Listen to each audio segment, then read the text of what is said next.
Hello there, ladies and gentlemen of YouTube, the internet, and the like, and welcome back to Team Fortress 2. Today, I have a very quick gameplay here for you on CP Foundry 1 Life as the Demoknight, or the Half-Demoknight, I guess you could say.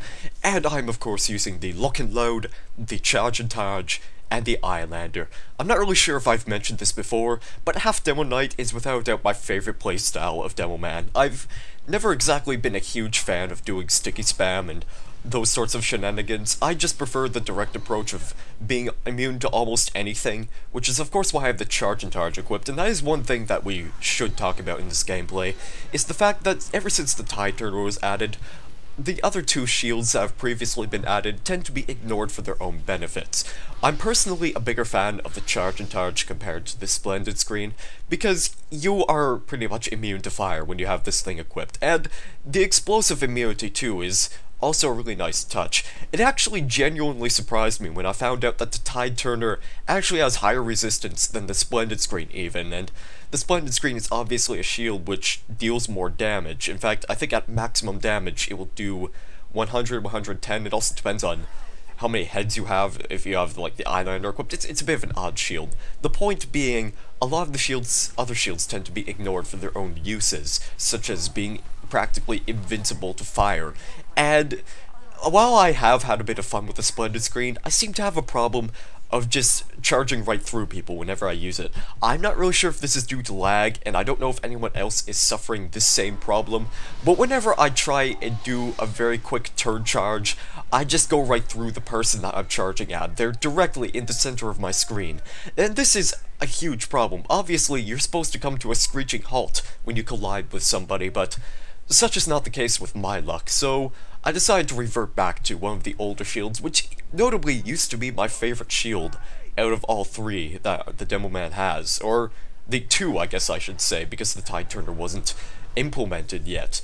And I have to say, after using it for a bit longer, it's definitely my favorite shield out of all three options, especially considering the fact that I play Half-Demoknight a lot more than I played regular old Demoknight, so this Demoknight style being a bit of an ignored style, especially given the fact that I'm using the Loch and Load. Another thing that people tend to forget is that the Loch and Load is one of the best weapons out there, because I used to just kind of stick with the default grenade launcher, and I've seen a lot of people using the loose cannon over this thing.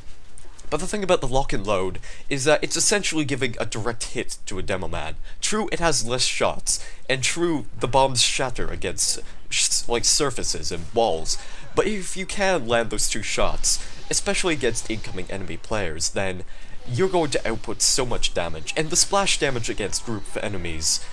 I'm not really sure why my medic right there. I'm sorry, I'm distracted right now. I'm not really sure why my medic just decided to stand there and take the flames, because obviously he's not immune to fire. But back to the main point here.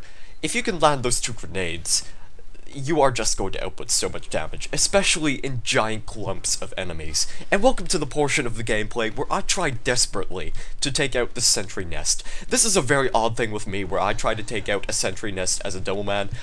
It would be better in some situations if I were using a sticky bomb launcher, because you can control how far the stickies go depending on how long you hold down the mouse button. However, with grenades, you have to arc them in such a specific manner, and true, I probably could have switched my positions so that way I had a bit more of a tactical advantage against that sentry gun. I'm not really sure why I was so attached to staying in this area. Probably so that way I could shoot that soldier right there, so we could do that very fancy backflip right here.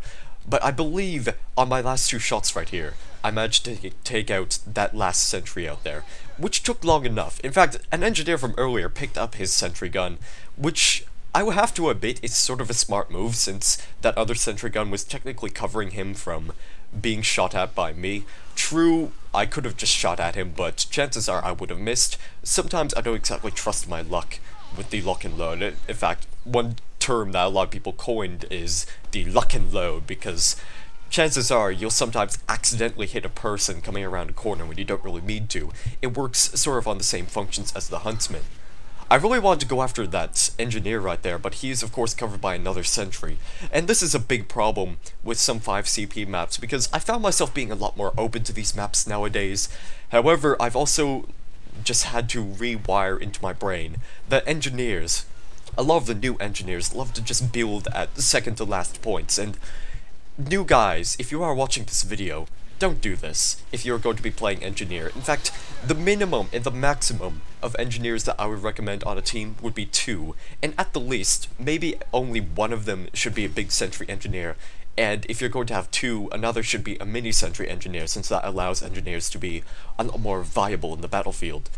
The gameplay is coming down to a close here, just charging this final point, making sure this demo man over here with the Scottish resistance does not set up any traps, take out that engineer right there, and then I take a whiff of whiskey or beer or anything like that sorts. So, thank you guys very much for watching, have a great day or evening, and I guess I will see you in the next video.